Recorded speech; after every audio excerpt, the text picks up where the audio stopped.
Hi, this is Natalie Clack from Just Be Coaching Company in Johannesburg, South Africa. This is our first on the series of natural self-help tools for the busy entrepreneur. Here, we would like to provide you with information on self-help tools that are easy to learn, easy to implement, and that will empower you to be more effective in your business and your personal life so that you can be free to live your best life in prosperity and success. Our share will to air weekly on Monday evening from 8 to 9 p.m. GMT +2, and that should be 6 p.m. to 7 p.m. in London, Brisbane time, and Scotland. Okay, so today we have a very special guest, Leslie Marsh, and she comes to us, a professional speaker, storyteller, hypnotherapist, and coach from Leslie Marsh Coaching and Consultancy in Scotland. Hi, Leslie. Welcome to our show. Hi, Natalie. Thank you. It's great to be here. Please, will you tell the audience about yourself and your business? Well, if you can get round the accent, I'll speak slowly because I do get a little excited on occasions.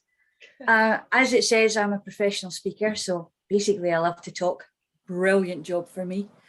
And storyteller. Well, we all love a story, and the stories that we tell actually are what make our life what it is.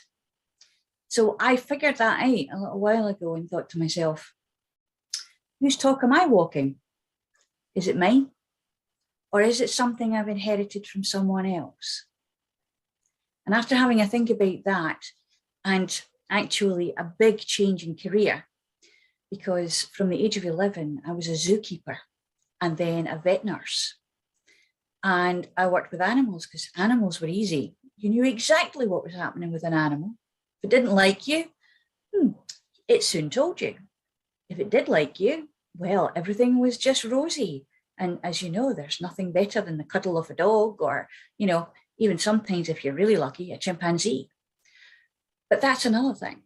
I had a couple of incidents. The universe decided to say, hang on a minute, Leslie, it's about time that you started doing what you're supposed to be doing. And it sent me a Rottweiler at 2 o'clock in the morning who wasn't very happy at all. So the Rottweiler basically gave me the message. It's time to stop this now and go out into the real world of human beings, because that's what you are. You walk like a human being. You talk like a human being. Guess what?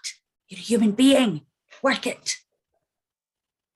So I was always interested in stories. So NLP was the thing that I went for, because for me, NLP is storytelling. And when we tell our story, what we don't realize is we're also listening to our story. Every single part of us, every cell is taking that story in. And if we're going around saying, oh, well, I'm just so depressed, and this is happening, and that is happening, and it's just not right, and I don't know what to do. Your universal mind, as I like to call it, because it is not unconscious, it's jacked into everything. It's listening and says, oh, this is how you really want to feel. This is what you believe. Okay, then we'll give you more of that emotion because that's where you're comfortable. Strangely, we're not comfortable, but we keep doing it because we don't know any other story to tell, because we keep manifesting the same one. So that came to me and I started doing fairy tales. Now, part of my therapy business is shamanic. So I am a shamanic practitioner as well, which means that I go to other levels of understanding, as can everyone. You go to sleep, you dream, you're in another universe. And that's where it gets fantastical. However, when you distill it down and understand that your universal mind is telling you a story of the kind of things that you are building up inside you. If you're having a nightmare, there's something you have to look at. If you can't get to sleep properly, you're not allowing your universal mind to deal with it. So basically my job, my way of working is to allow you to take back the authorship of your own story and to understand that whether we do it to a drum with power animals or whether we just do it by listening and retelling a story in a different way, we're going to get you to shift the shape of your thoughts, to shift the shape of your life. Wow, Leslie, that's very, very powerful. And you had me hanging on every word of your story already. Okay, I'd like to ask you if you could please tell me, what do you use to assist yourself to daily deal with the hurdles that come your way as an entrepreneur in this very busy, fast-paced environment? Well, I give myself a good talking to every now and again. It's very true. I had cancer in 2010 of the womb. And I discovered then, because of the way that I work, I'm thinking to myself, okay, shamanic, this is definitely going to be a job for the shamanic and for the power of the mind. My universal mind is going to start working with me and for me. So we had a discussion, and I discovered, because the universal mind will put into your way of understanding and noticing the things that you need. All you have to do is pay attention. And I have this book by Serge Kahili King called Mastering Your Hidden Self. And inside there, now I do apologize to this gentleman because I can never say his name properly because it's really one of those interesting ones. Dr. Eichen Trotter, something like that. If you read the book, you'll see it. He's a doctor and he did this thing. And basically it's a case of, and I think it was the beginning, the very tip of the iceberg where Gabor Mate took it as a physiologist and went further. And it's a case of looking at yourself in the mirror, because we don't. We don't look at ourselves in the mirror. We don't look eye to eye. We brush our teeth and we kind of go, oh, what's that spot? What's it doing here? But we don't look. Look in the mirror, look yourself in the eye and say, hello, good morning. What are we going to do today? How are we going to feel about that? I think we should probably look at it in the way that it's a lesson, a learning, an opportunity. When it was the cancer, it was a case of, okay, guys, listen up. I know that you're really good at what you do, and I don't really need to know what you're called or how you work it. I'm just telling you now, go do your thing. So, liver, listen, we're going to have some poison put into us soon because we're going to have chemotherapy. And we know that's not going to be good, but I want you to be aware of it. I want you to be aware it's happening so you can cope, so you're going to be ready. Then go through the pancreas, then go through the part where the cancer was. And I actually, at one point, frightened the living daylights out of my surgeon, which was great. And it was a case of, I had been drumming. I had the impulse to drum, and I follow my impulses these days because they've never guided me wrong so far. And I was drumming to my womb, and I could feel what was going on because I was attached to it, because I was already connected, and I was in the way of allowing myself to take a journey on a blood cell and go all the way down and find out where things were and what was doing. It's amazing what your mind can do. And yes, it is imagination. It's the nation of image. And we are able to make reality out of images. So the upshot is, I go to the doctor. He does this and he says, oh, you know, you didn't ask me about what happened in the operation. I was like, no, I didn't have to. He said, what do you mean? I said, it had abrupted, hadn't it? It had burst. How do you know this? And he said, because I saw it. I said, don't worry about it. Don't think about it. It's just my kind of thing. It's what I do. So I extrapolate that, and I said to myself, I can use this on a daily basis. I can do it. I can say, okay, you're feeling a little bit rough this morning. That's probably because you didn't sleep well. That's in the past now. Today, we're going to do this. We're going to be noticing this. We're going to be looking at this. We are going to be saying to ourselves, I need energy. What do I do to get that? Maybe I need a cat nap for 20 minutes in the afternoon. Maybe I just need to go for a walk and get the fresh air around. So I want my universal mind to prompt me, to give me the urge to go for a walk. And then my conscious mind to say, yeah, put down what you're doing and go and have a walk. So I talk to myself. And I changed the story of how I'm feeling. because a thought is just a thought until an emotion becomes attached to it. And we can, like a phone cover, we can take, oh, I don't like that color today, don't want that color today, I want to put that one on. It's all bright and sparkly and gorgeous. And when I look at it, it's going to make me smile. So why don't we do that with ourselves? So it makes us ready. And if I know who I'm going to speak to, if I don't know them, it's an adventure. If I've never spoken to them before, I don't know where the conversation is going to go. And I like that. I like the adventure of it, because if you allow that to happen, sometimes you learn a lot more than you thought you were going to. Oh, absolutely. Really. I can sit and listen to you for hours. You speak to my soul. I think we all have these hurdles in life, and it's nice to know that there are little options that you can implement that help you. Can you tell me a little bit about the challenges you've experienced as a busy entrepreneur and what tools you've used to overcome those? Well, bringing what I do shamanically, particularly with the storytelling also, from a niche market into the mainstream can be an interesting proposition.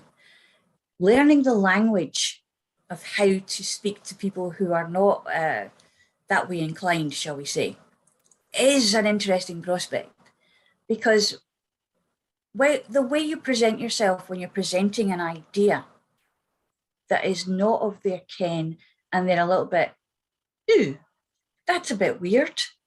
I don't think I want to go there. What do I want to do that for? But it's amazing that when you step outside that familiarity zone, what you can learn.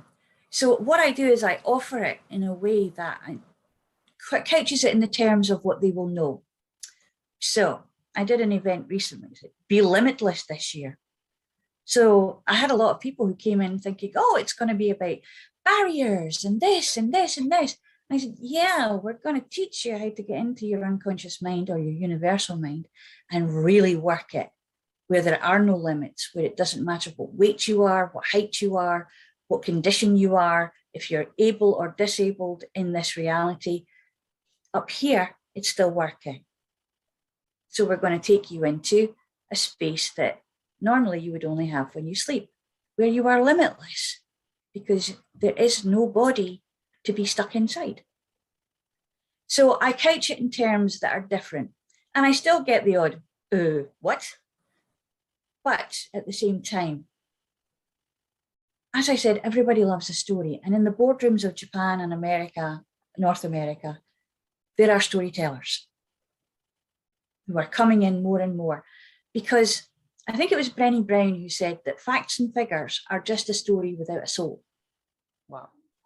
And if you use metaphor, you will get a whole barrel full of facts and figures inside that story, and people will remember it better because it attaches to something that attaches to an emotional connection inside them. When I discovered that fairy tales were shamanic journeys, oh my goodness, did I have a great time with that. And we had people, curiosity factor is a big one. We had people coming from, we had lawyers, we had solicitors, we had HR people, we had nurses, we had doctors, all coming in to our circle to listen to a fairy tale because they wondered, why is it only for adults? Why would I want to sit and listen to a story?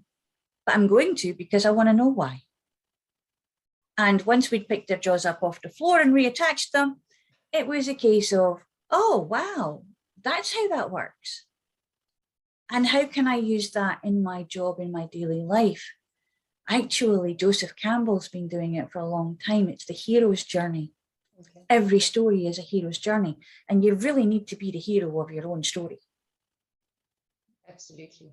Because at the end of the day, our journeys are really so tied up in our businesses as business entrepreneurs and even top business people, aren't it? I mean, at the end of the day, we are our journey, and what we bring to the world comes from that skill and that expertise that we've gained. Can you perhaps give us a couple of easy to learn or easy to use, easy to incorporate tools that can help us to overcome our hurdles with regards to storytelling? Well, it's interesting because I was just about to say I have a journey, a course called Up, which is a unlimited potential, unique perspectives, and universal possibilities. And basically that's what everyone is. Okay. And has. And it came about because I realized that through chronic illness, a lot of people were apathetic and had lost any idea of the story they wanted to tell because they just didn't care anymore. Nobody cared about them and their perception, and why should they care about doing anything else? And I think it's very true that we often are the victim of the marks that people make on us when we're little, because we see people who we look up to, our peers, our parents, teachers, people in authority, who tell us, no, you can't do that. That's not what you do. So we're like sponges and we take it all in. Time to wring the sponge out and say, okay, now I'm going to take in the yes, I can. What happens when I do this? Ooh, and if it doesn't work, wring the sponge out a little bit, do something else. Think about it. Think about, what do I feel like when someone tells me I can't do this or that? Is it a memory feeling? Or is it something new? If it's a memory feeling, then it's echoing something that someone told you a long time ago, that you weren't good enough or you weren't in the social strata to be able to do that. Tosh, don't do that anymore. I mean, we don't have borders anymore. We have Zoom. We're global. And if we can do this, what else can we do? Think about things differently now. Write yourself a story in the morning. Journal. I find journaling, all you need is a little inexpensive book and a pen, and take a little time out in the morning. You can go from 10 minutes, half an hour is good. If you don't have half an hour because you're really busy, why are you so busy when you're really wanting to look after yourself? Because if you don't look after yourself, it's like running a car with no oil in it. You'll get so far and then it'll just go bang. Won't work anymore. So be good to yourself. Allow yourself some time. If it means adjusting your timetable so you get up half an hour earlier, go to bed half an hour earlier, still get what you need. And as you write, you can think of, I have a friend who actually teaches this. Wonderful woman, Caroline Johnson. She has Dare to Be Happier, she calls it. And she has a journal book. And she has a theme every year. She has a theme of the year. And everything she writes has something to do with this theme. But you don't have to do it for a year. You could do it in a month. You could have a theme a week. Yeah. It's up to you. And sometimes just having that dump of information, it's cathartic. It's like getting it all out of here and putting it all down there. And the best way to do it is by hand, because the action of that allows the energy to flow down, and that's how it comes out of you. Okay. So getting things out, understanding where you are, and then think about this. Are you sitting in a bath of custard? Because it's icky, it's horrible, it's nasty, and you kind of want to go out, but you're, oh no, just put my hand back in there again, because that's just awful. And then you have oh, look, way over there in the corner of the room, there's a door. And on that door, there's a nice dressing gown. And it's all warm and towely and nice. But I have to get from here to there. And it's a flagstone floor and I might slip, and it's cold out there and the temperature's not right. I just stay in this gunk because I know this gunk and it's the same temperature as me. And it's kind of strangely, weirdly comfortable in an uncomfortable kind of way. And even sometimes when we get out of that bath and we run across and we're in the towel and we're like, oh, that's so nice. And it's great. And we're about to open the door to get ourselves out of that situation, out of that way of thinking. And we look around and we go, that's still there. Maybe I should just go and pull the plug. But it all goes down the plug hole. So what do? We get our nice towely robe and we put the sleeve up and we put our hand back in the bath. And suddenly we're back in the bath again. That makes a lot of sense. Deja vu. So yeah, so it's a case of when you get out of that bath, you get the towel and robe on, get out the door, leave the bath, because nobody's ever going to go back in that room but you, because it's yours. It's not anybody else's, it's yours. And I think that it's very important to look after ourselves, find what it is that makes our souls sing. And that sounds very woo-woo, but actually you know that feeling. Yeah. Everybody knows that feeling, unless you are clinically and immeasurably depressed. And even then, there's a song waiting for you to hear it. Just unplug your ears, lift your eyes, and look up instead of down at your feet all the time. Absolutely. Change your perspective. And I think that that's important. See something new every day. Okay. Well, that's awesome advice. Really, it does. It gives us an opportunity to stop and look at things from another perspective. So you don't get so caught up in it. I think it's very important, because we are separated. We are a part of, but still apart from nature. Yeah. And there is something these days which really amazes me, called nature deficit disorder.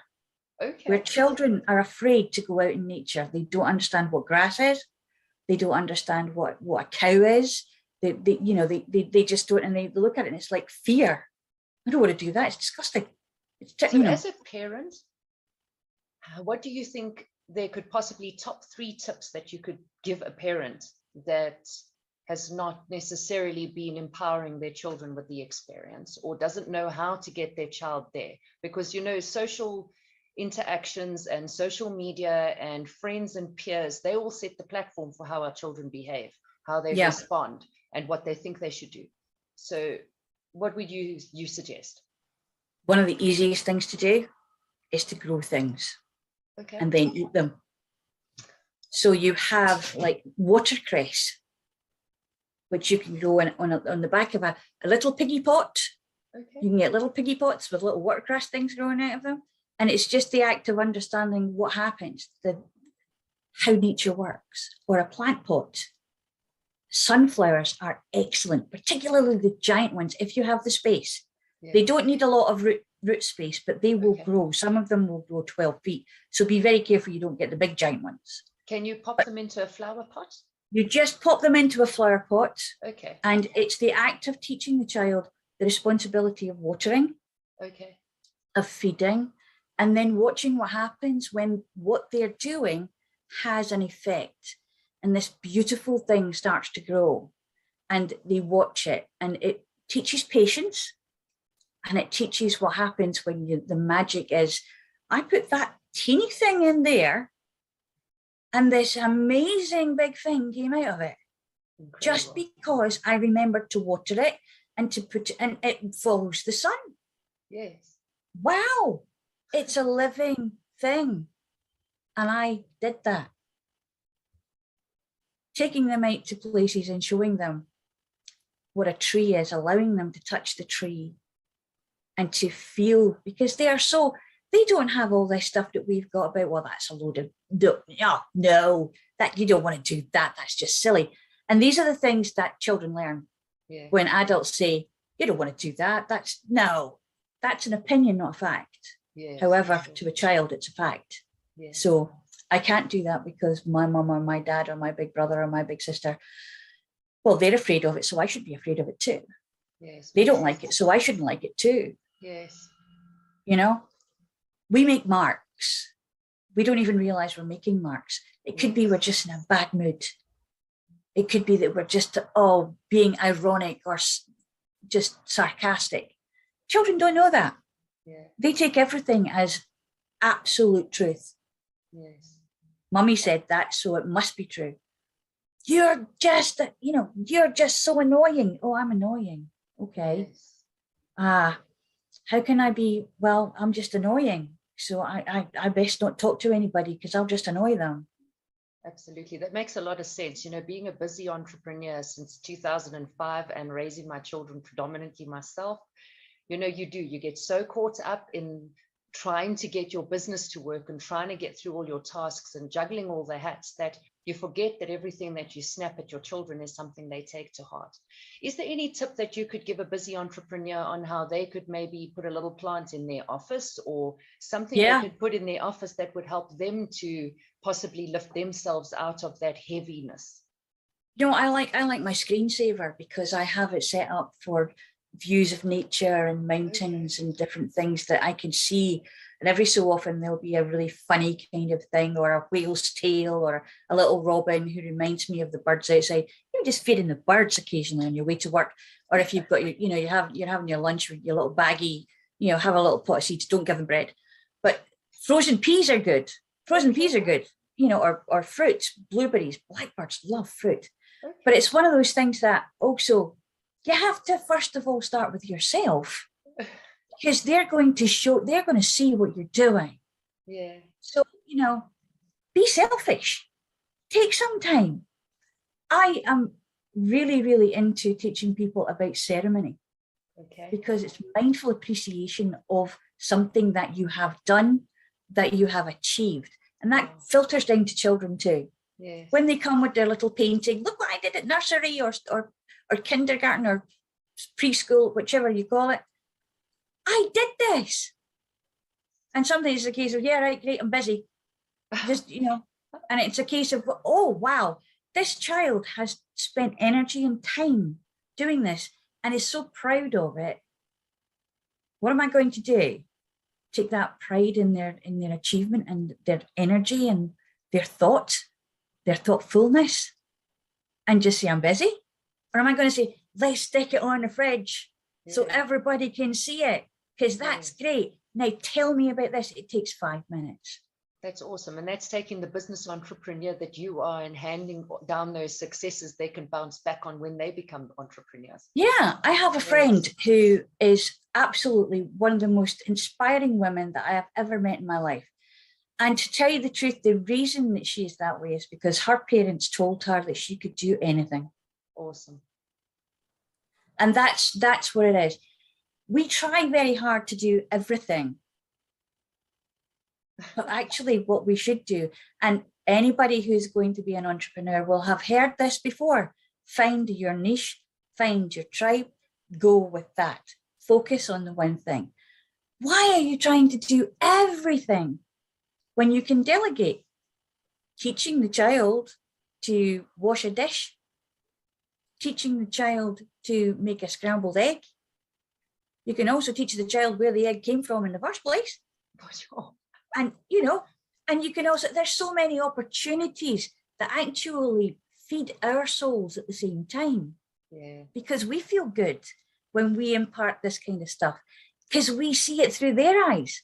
Yeah. The eyes of a child are absolutely non-filtered. They see more than we do. They feel more than we do. And a lot of the times when they're getting upset and they're getting frustrated is because they can't actually verbalize what they need to, what they want to tell you. That they're upset and frustrated because they can't speak to you, they can't be with you, they can't do this, and you're not letting them. Yeah. Because you're so busy trying to provide for them. Yeah. They don't understand that. Yeah. Oh, they want a hug or yeah, that was really great. How did you do that? Yes. So, and funnily enough, it actually empowers your business even, because, you know, when you spend that little time with them, that nugget of gold that you get, funnily enough, it's not long and you're out there sharing that experience with a client or a colleague or another entrepreneur. And you don't even realize that that story might feed their souls and help them with something that they actually challenged with during their day. It's like, it's a connection point. It is a connection point, because when there's a leveling that happens. People are, yes, this is business. I have my business face on. This is the facet of my personality now is business based.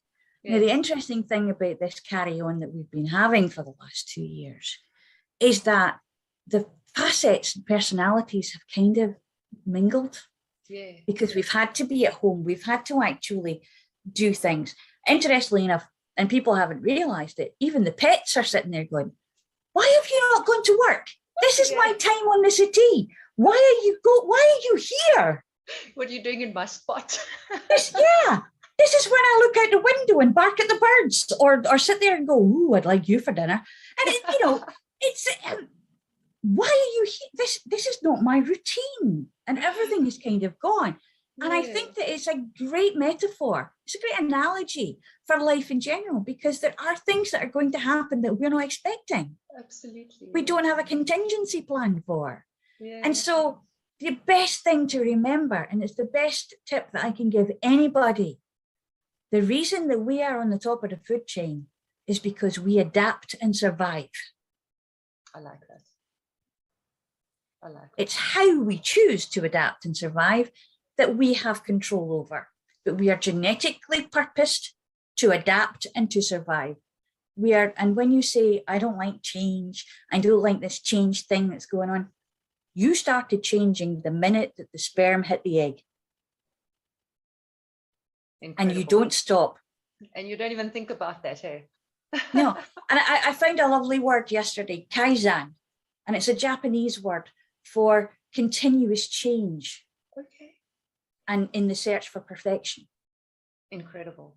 That's incredible. That really speaks to where we're trying to go with our story today. I just want to interject, because this is Explore Protect's channel, that with the tribes that we have and the members on our teams, we have so many different diverse people internationally that have become a part of our group. And like you say, most of us are working from home. We're around our pets. Our pets attend the Zoom sessions. Everywhere you look, there's a cat and a dog, and everybody's a part of it. And if we can include our children and our animals into our business entrepreneurship journey with the right consciousness and love and affection and teamwork, I think we can only grow and develop the world, because we're all one energy after all. So can you tell me, what tools and programs do you offer that our audience can use in the comfort of their own home? I talk to people, and I let people talk to me. So I do a lot of this kind of thing, talking to people and finding out what it is that they want to do with themselves. So I offer a listening situation and advice. I offer NLP. I offer changing your story and teaching you how to pick up the pen and self-author it. I speak on the marks that we make in life and how to really realize that what's happening with them, and how to understand that you can make good marks more than you make bad marks if you only think about it. So being a speaker is one thing that is really powerful to do. And also coaching. I do coaching over Zoom. I do hypnosis over Zoom. I actually do shamanic work over Zoom, because it's all energy. Yes. Shamanic work is an energy form of work. It's an energy form of belief. And so everything has spirit. So this has spirit. We are connecting to spirit right now through the energy of electricity and microchips and all the things that we don't even have to know how they work. We just know that there's energy involved. And that's the magic of it. You don't really have to get in there and have a PhD in IT to work a Zoom. All you have to do is press a button, hopefully. And it's one of those things that what I offer is, when you're walking your talk and you're sewing yourself into the cloth of your limitations, I have the scissors. Awesome. Awesome. And, having had the opportunity and the absolute privilege to have had a session with you already, and possibly one or two to still follow, I highly recommend that any business entrepreneur who wants to shed that limitation and step into their full truth reaches out to you. Can you perhaps tell us how the audience can contact you to acquire access to your tools and book a session? Well, my email is support@lesliemarsh.org. And I'm on Facebook. So I have the state of mind, which basically it's a case of, are you running your state of mind, or is your state running you? Who's the governor? And also there's the shamanic pages. So there's Shamanism Scotland on Facebook. I have Instagram, I have Twitter. So Spiral Heart 4 is the Instagram and the Twitter handle. I like to keep things simple. And basically, I'm going to be around. So if you want to see me, I'm here. You can email me at support@lesliemarsh.org. And the Leslie is IE, not EY, because they didn't know if I was going to be a boy or a girl. Okay. Anyway, I will put all of your links in the chat as well so that our audience can reach out. And thank you so much for joining us. Tell me, do you have any last thoughts that you'd like to leave our audience with? I think that the best thing to do is, if you don't know how to be yourself, find yourself first. That sounds absolutely incredible. Thank you so much for our interview. I thoroughly enjoyed every second with you as always. And I really appreciate the time that you've taken out being in Scotland to connect with me here down south in South Africa. It's been a lovely session, and I strongly suggest that the audience reaches out and contacts you ASAP to see what you have to offer and to plug in and to connect with you on all of your social platforms so that we can start finding out where you're speaking so we can get involved in that. So this is the first of my natural self-help tools for the busy entrepreneur series. And I hope that you will join us weekly every Monday evening from 8 to 9 p.m. GMT +2, which is 6 to 7 p.m. in the UK.